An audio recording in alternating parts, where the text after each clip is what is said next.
Hey you guys, welcome back to my channel, Vibing After Dark _ with Mo.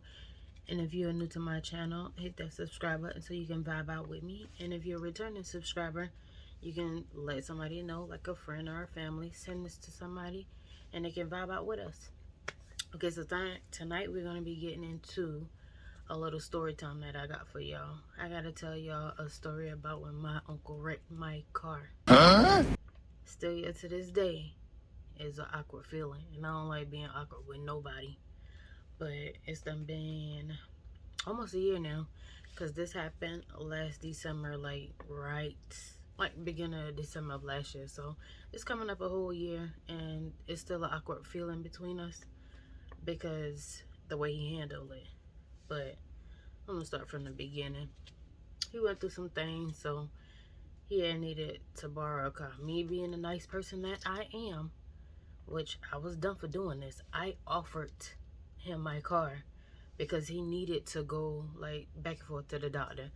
So I'm like, okay, cool, boom. Me and him was like super close though. Like, he was one of them cool uncles, like you can talk about anything, say anything. We're gonna laugh, joke, trip about whatever. So anyway, since we were so cool and me being a nice person, I had like, at that time I had bought me a new car like that January. So the car that I let him hold was just like an extra car. But to me, it wasn't just like an extra car. This was like my first real car that I bought and paid for from like a real deal dealership. So, and it still looked good, and it was still like up and running and in shape, good shape. So I let him hold the car just so he can go do things that he needed to do. Like I said, like if he got a doctor's appointment, this daytime stuff. So like, yeah, you can go use my car. You can go to the doctor's appointment. If you need groceries for your house, you can go use my car. Bring it right back. And like when it started off, he was doing real good. He was letting me know exactly where he was going, and he was bringing my car back. I guess this little nigga got too comfortable. So he got too comfortable, and then because I wasn't really saying nothing, but because he was really letting me know exactly like his moves and when he was coming right, where he needed to go, and he was coming right back.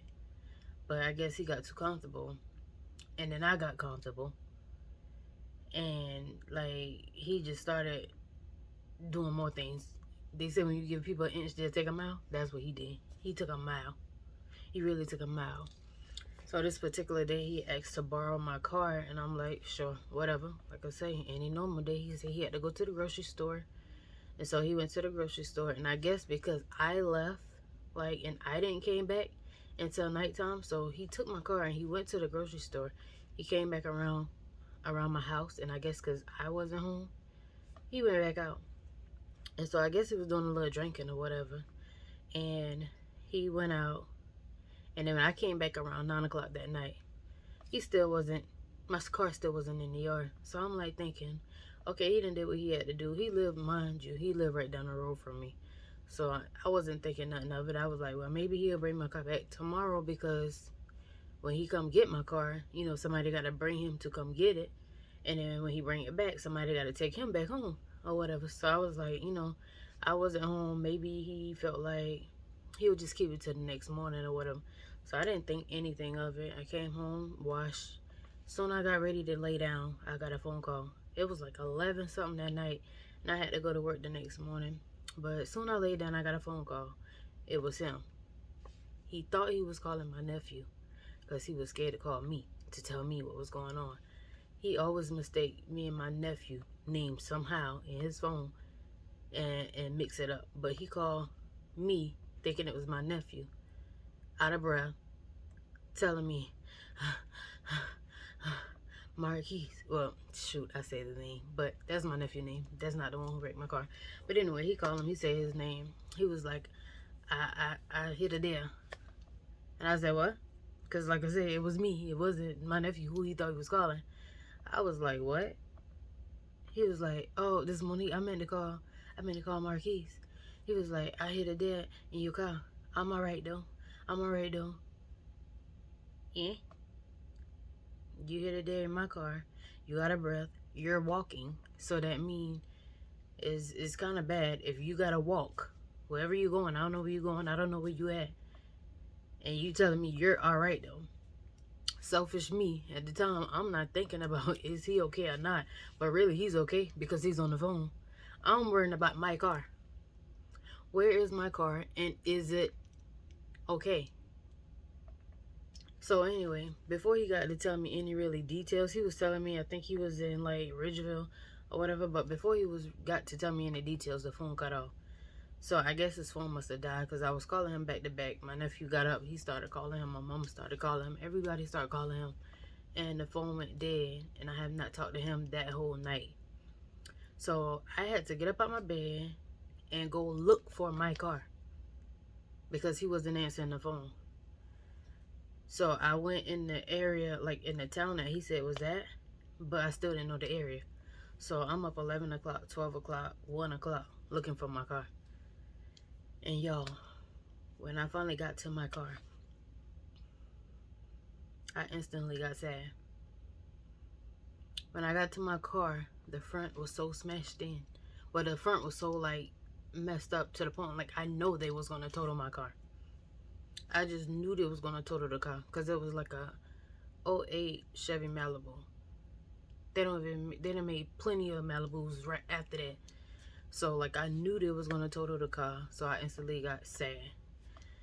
And then so I'm steady trying to call him back just to see like what his plans was. What you gonna do? Where you at? What you gonna do? Are you gonna help me like figure this out? Cause mind you, I never wrecked the car. Nothing like that never happened to me. So like I don't even know what to do. My brother was out of town. My daddy is dead. I really don't have no men in my family to help me do anything like far as things like that. He was the only man that I felt like I could count on to help me when it came down to anything like that. And he's not answering the phone. So I understand like accident happens here to there.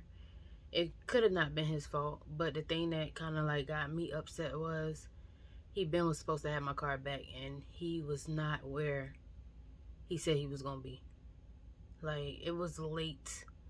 What are you doing over there in that area? You said you was going to the grocery store at 3 o'clock in the daytime. Why is it 11 something at night?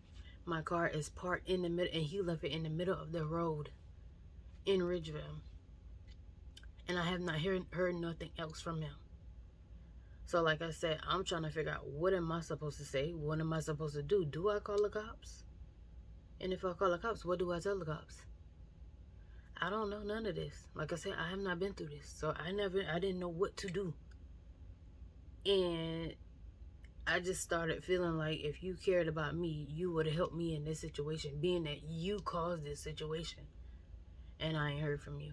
So that what really made me lost my respect for him at that time. And I just felt like I cared about you enough to let you borrow my car when you was in your time of need.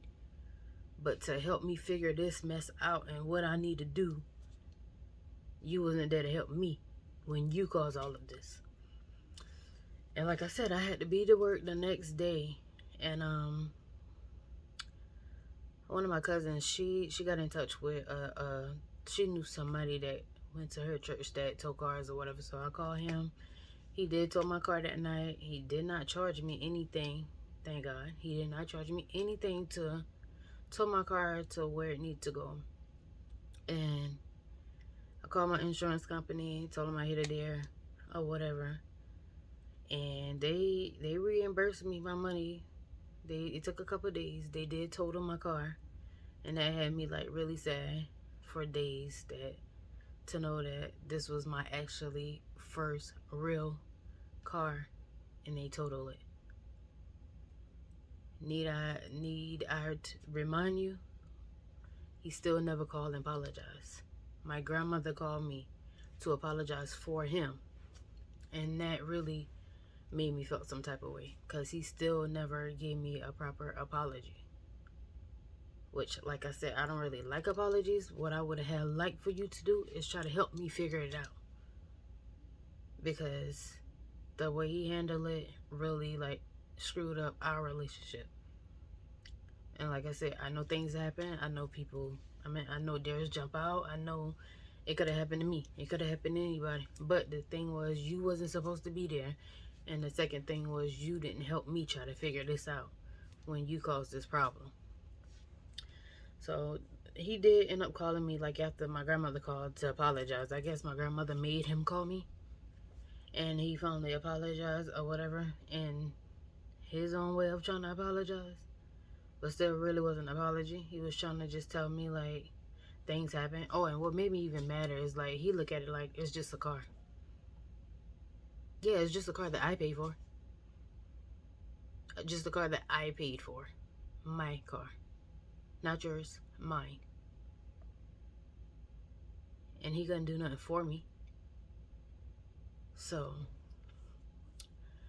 he comes around now, and oh, every time he was coming around like after the fact, he was bringing it up. But it was like a sarcastic way. You still mad?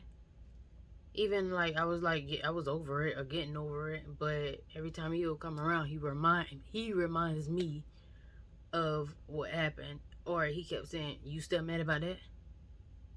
Yeah, I mean I wasn't mad, but that's gonna make me mad. You keep asking me about it. Why is you keep bringing it up when I'm trying to get over it? I'm trying to be an adult and understand that things happen, but you keep coming to me bringing this thing up, making you're not helping me get over this process at all. And at that point in time, like I was ready to really call the cops to say he stole my car. Like that's how much. Like I was so mad. I was so hurt. I just felt like I needed to get even. Like you need to feel how I feel.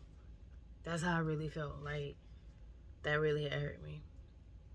But in the end, they totaled it. I got my money, and I started my own business with the money that I got back from my car. So it was like a bittersweet type thing. And that was that story. So, lesson learned. Stop being too nice. Stop being too giving. And stop caring more than people care for you. I learned my lesson in 2020 about that situation. And that's my story time. If you like my story time, give me a thumbs up. Share this video. And I'll have more coming soon. Bye.